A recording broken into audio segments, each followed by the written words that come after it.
अस्सलाम वालेकुम दोस्तों, कैसे हो? मुझे उम्मीद है कि आप सब सही होंगे। आज जो हम बात करने वाले हैं, सऊदी अरब से कुछ बड़ी ख़बरें निकल के आ रही हैं, जो कि आपके लिए ज़रूरी हैं। अगर आप लोग सऊदी अरब के अंदर रहते हैं, किसी भी तरीके से काम-काज करते हैं, तो आपके लिए काफ़ी अच्छा कानून जो है ओवरटाइम को लेकर आ चुका है सऊदी गवर्नमेंट की तरफ से। और भी कुछ बड़ी ख़बरों के बारे में बात करेंगे अगर आप सऊदी अरब के अंदर रहते हैं। चैनल को आप पहली बार देख रहे हैं, सब्सक्राइब करें, जितना हो सके वीडियो को शेयर कर दें। कमेंट बॉक्स में अपनी राय बताएं, आप वीडियो कहाँ से देख पा रहे हैं। सबसे पहली ख़बर की तरफ बढ़ते हैं। अगर आप सऊदी अरब के अंदर हैं और आप कंपनियों में ओवरटाइम करते हैं काफ़ी ज़्यादा, आपको मालूम है जो प्राइवेट कंपनियां होती हैं वो काफ़ी ज़्यादा ओवरटाइम वगैरह देती हैं, बहुत सारे लोग ओवरटाइम करते हैं। लेकिन अब सऊदी सरकार की तरफ से जो नॉर्मली ओवरटाइम होता है उसका रेट कुछ और है, और जो कोई इवेंट्स वगैरह या मतलब कोई त्यौहार वगैरह आते हैं, ईद, बकरा ईद, या फिर बीच में कोई नेशनल डे या फिर कुछ अलग इस तरीके का सिस्टम आता है, अगर उस टाइम में आप ओवरटाइम करते हैं तो उसका सिस्टम अलग है। पूरी जानकारी मैं आपको देने वाला हूँ, शुरू से लेकर आखिर तक वीडियो देखते रहिए। सबसे पहली चीज़ तो ये है कि एक साल के अंदर एक वर्कर 720 घंटे ही ओवरटाइम कर सकता है, इससे ज़्यादा नहीं। अगर इससे ज़्यादा ओवरटाइम वो करना चाहे तो उसको एक लेटर लिख के देना पड़ेगा कंपनी को कि मैं अपनी सहमति से ओवरटाइम कर रहा हूँ और ये मेरी मर्ज़ी है, और कोई भी कंपनी उसको ज़ोर ज़बरदस्ती से ओवरटाइम नहीं करा सकती। 720 गवर्नमेंट की तरफ से अप्रूवल मिला हुआ है।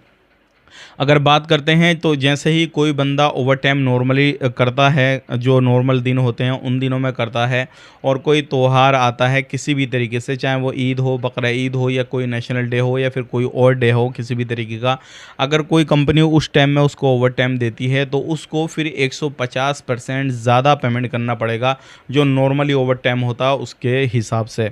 तो इस चीज़ में काफ़ी अच्छा बेनिफिट है, लोग इस चीज़ का फ़ायदा ले सकते हैं, और ये कानून जो है अभी लागू किया गया है और इसका बेनिफिट भी आपको मिलने वाला है। तो इस चीज़ का ध्यान रखिएगा। और एक चीज़ और यहाँ पे कही गई है कि किसी भी बंदे से आप ओवरटाइम करवाना चाहते हैं तो उसको पहले बताना पड़ेगा कि भाई आप ओवरटाइम कीजिएगा, चाहे वो 2 घंटे करे या 4 घंटे करे, पहले ही आपको जो है बताना पड़ेगा। एक चीज़ का ध्यान रखिएगा, कोई भी कंपनी किसी वर्कर से ओवरटाइम कराती है और उसका पेमेंट नहीं करती है किसी भी तरीके से, तो पहले उसकी कुछ सर्विस है जो सर्विस वगैरह होंगी वो बंद की जाएंगी। लेकिन दूसरी बार ऐसा ही उस कंपनी ने कर दिया तो उसकी पूरी सर्विस जो कंपनी की है वो बंद कर दी जाएंगी। तब तक उनको चालू नहीं किया जाएगा जब तक जितने भी लोगों का ओवरटाइम का पेमेंट है, बाकी पेमेंट है, वो नहीं देंगी।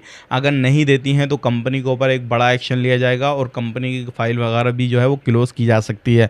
लेकिन ये लोगों के लिए अच्छी बात है, जो क्या प्रवासी लोग काम करते हैं, ओवरटाइम करते हैं, बहुत सारी कंपनियां पेमेंट दबा के रखती हैं, तो उनके लिए ये कानून काफ़ी ख़तरनाक है और प्रवासियों के लिए बेनिफिट वाला है, क्योंकि इसमें आपका पेमेंट मरने के चांसेस नहीं होंगे। ध्यान रखिएगा, जिस भी कंपनी में आप काम करते हैं ओवरटाइम का कोई मसला नहीं है। आप आराम से अपनी कंपनी में कितना ही ओवरटाइम कर सकते हैं जितना आपको आपकी कंपनी देती है, तो उसके हिसाब से पेमेंट आपको अच्छा मिलेगा, और महीने के महीने या फिर आप हफ्ते का हफ्ता पेमेंट भी ले सकते हैं, कोई इशू नहीं है। लेकिन अगर कोई कंपनी आपका पेमेंट रोकती है तो आप कंप्लेन ज़रूर करें ताकि आपकी कंपनी के ऊपर एक्शन लिया जाए। तो ये है कुछ कानून, जो कि आपको पैसा भी ज़्यादा मिलेगा और ओवरटाइम भी कर सकते हैं, और इन चीज़ों पर आपने ध्यान भी देना है। बात कर लेते हैं यहाँ पे अगली खबर की तरफ। जो अगली खबर आ रही है निकल के, वो आ रही है वीज़ा के हवाले से। अगर आप सऊदी अरब के अंदर रहते हैं और आप सोचते हैं सऊदी में आपको बिल्कुल आज़ाद वीज़ा मिल जाएगा, तो ये आपकी गलतफहमी है। सऊदी अरब के अंदर कोई भी आज़ाद वीज़ा नहीं होता है, आपको कोई ना कोई स्पॉन्सर ज़रूर करेगा। जब स्पॉन्सर करेगा कोई ना कोई, तो फिर आप उसके अंडर में रहेंगे।